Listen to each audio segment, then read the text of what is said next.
هیجان، شور، اشتیاق و می شود گفت باور نکردنی. آهنگ دسپاسیتو تمامی رکوردها را در هم شکسته و در تاریخ یوتیوب تا حالا یگانه مانده است. همین آهنگ بود که لوئیس فونسی را تا اینجا رسانده. آوازخوانه که تا پارسال تنها در کشور خودش شهرت اندک داشت، حالا شهرت او از مرزها گذاشته و تنها به پورتوریکو محدود نمانده است.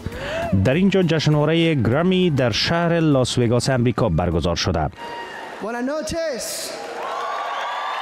آهنگ دسپاسیتو از ساخته های لوئیس فونسی که به همکاری دادی ینکی رپر شناخته شده پورتوریکو سروده و اجرا شده است، 4 جایزه سال را پنجشنبه شب در جشنواره گرامی در زبانهای امریکای لاتین گرفت. پیام فونسی در این جشنواره برای خانواده و تمامی مردم کشورش بود.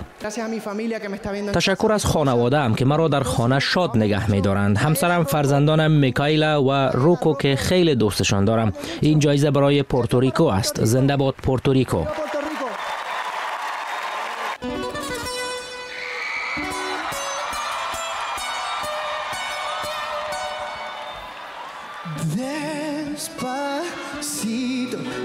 آهنگ دسپاسیتو که بیش از 4 میلیارد و 300 میلیون بازدید در شبکه یوتیوب دارد، در ماه جنوری امسال در این شبکه گذاشته شد.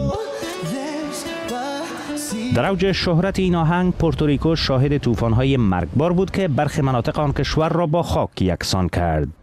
در آن زمان لوئیس فونسی از 4 میلیاردمین بازدید آهنگش تجلیل نکرد و گفت که تنها تمرکزش به آسیب دیده های طوفان‌ها خواهد بود.